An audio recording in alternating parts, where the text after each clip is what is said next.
जय भवानी।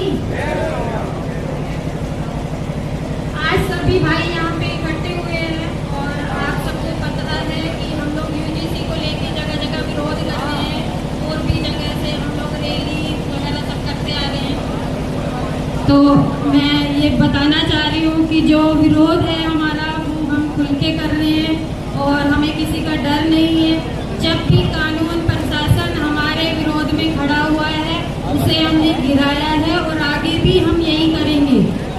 अगर सरकार को ये लगता है कि यूजीसी कानून लाके वो हमें दबा देगी तो स्वर्ण समाज ना कभी दबा था ना कभी दबेगा।